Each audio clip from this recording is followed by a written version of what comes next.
আসসালামু আলাইকুম ভিউয়ার্স। আমার মনে হচ্ছে এই যে ফোনটা আছে, এই ফোনের থেকে এই ফোনের গ্যালারিতে যে ফটোগুলো আছে, এই ফটোগুলোর মূল্য কিন্তু সবচেয়ে বেশি। যাদের মোবাইল থেকে লাইফের সবচেয়ে দামি দামি ফটোগুলো ডিলিট হয়ে গেছে আর আফসোস করছেন। আপনি হয়তো অনেক অ্যাপ ইনস্টল করেছেন প্লে স্টোর থেকে, কিন্তু ফটোগুলো কিন্তু আপনি আর ফিরিয়ে আনতে পারেননি। তো আমি আপনাকে মোট একটাই প্রসেস দেখাবো। এই প্রসেসে যদি আপনার 1 বছর আগেও যদি ফটো ডিলিট হয়ে যায়, সমস্ত ফটো কিন্তু আপনি ফিরে পাবেন। তো সবচেয়ে প্রথমে আপনি আপনার মোবাইলের প্লে স্টোরটাকে আপনি ওপেন করে নেবেন। প্লে স্টোর ওপেন করে উপরে দেখবেন সার্চ অপশান রয়েছে। সার্চ অপশানে আপনি সার্চ করবেন ডিস্ক ডিগার, এটা লিখে আপনি সার্চ করবেন। তো ডিস্ক ডিগার লিখে সার্চ করলে আপনার সামনে এই অ্যাপসটা চলে আসবে। অ্যাপসের লোগোটা দেখে নেন। এই অ্যাপসটা আপনি কিন্তু দেখে দেখে কিন্তু ইনস্টল করবেন। তো এই অ্যাপসটা কিন্তু আমার মোবাইলে কিন্তু ইনস্টল করে দিয়েছি আগে থেকেই। তো এখন আমি এখান থেকে ডাইরেক্টলি আমি ওপেনতে আমি ট্যাপ করব। তো ওপেনতে ট্যাপ করলে আপনার সামনে এরকম ইন্টারফেস শো করবে।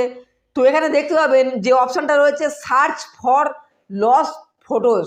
তো আপনি এখান থেকে এই সার্চ ফর লস্ট ফটোস আপনি এখানে ট্যাপ করবেন। তো এখানে ট্যাপ করলে আপনার ফাইলের কিন্তু পারমিশনটা চাইবে। তো এখানে লেখা আছে গো টু সেটিং। তো আপনি এখান থেকে গো টু সেটিংটা আপনি ট্যাপ করবেন। তারপর এখান থেকে অল ফাইল অ্যাক্সেস এটা আপনি পারমিশন দিয়ে দেবেন। পারমিশন দিয়ে আপনি এখান থেকে ব্যাকে চলে আসবেন। তো ব্যাকে আপনি যখনই চলে আসবেন দেখবেন আপনার মোবাইলের সমস্ত ফটো কিন্তু রিকভারি হবে, ঠিক আছে, লোডিং হতে থাকবে। মানে যে ফটোগুলো ডিলিট হয়ে গেছে সেই সমস্ত ফটো কিন্তু লোডিং হতে থাকবে। আপনি কিন্তু এখানে কিন্তু অপেক্ষা করে থাকবেন, ঠিক আছে, যতক্ষণ না সমস্ত ফটো এখানে রিকভারি হচ্ছে। তো রিকভারি হয়ে গেলে এখানে স্ক্যান কমপ্লিট এরকম লেখা চলে আসবে। তো আপনি এখান থেকে ওকে অপশান আছে, তো আপনি এখান থেকে ওকে অপশানটা আপনি ট্যাপ করবেন। তো দেখবেন আপনার মোবাইলে যত ডিলিট হওয়া পুরনো ফটো ছিল সমস্ত ফটো কিন্তু এখানে কিন্তু চলে আসবে। তো এখানে সমস্ত ফটো কিন্তু আপনার কিন্তু গুরুত্বপূর্ণ নয়।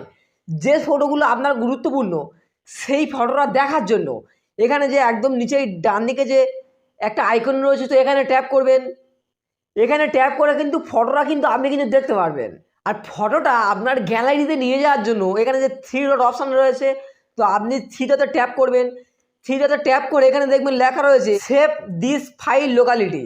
তো আপনি এখান থেকে সেভ দিস ফাইল লোকালিটিতে ট্যাপ করবেন। ট্যাপ করলে দেখবেন আপনার মোবাইলে যত ফাইল আছে সমস্ত ফাইল কিন্তু এখানে কিন্তু শো করবে। তো আপনার গুরুত্বপূর্ণ ফটোগুলো আপনি কোন ফাইলটা আপনি রাখবেন এখান থেকে আপনি কিন্তু ফাইলটা আপনি সিলেক্ট করবেন। তো আমার সুবিধার জন্য এখানে আমার ফাইলতে অডিও বুকস নামে একটা ফাইল রয়েছে। তো আমি এখান থেকে ট্যাপ করব।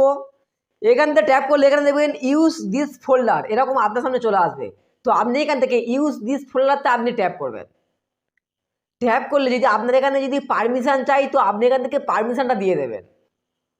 তো দেখবেন ওই ফটোটা কিন্তু আপনার মোবাইলে কিন্তু সেভ হয়ে যাবে। তো এইরকমভাবে দেখে দেখে আপনার মোবাইলের যে সমস্ত ফটোগুলো খুবই গুরুত্বপূর্ণ ছিল সেই ফটোগুলো কিন্তু আপনার ফাইলটি কিন্তু রিকভারি করে নেবেন।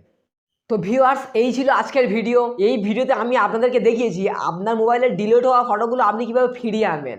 সবচেয়ে ইজি প্রসেস আমি আপনাকে দেখিয়েছি। তো এই ভিডিওটা দেখে যদি আপনার কোনো উপকার হয় তো ভিডিওতে মাসে একটা লাইক করবেন।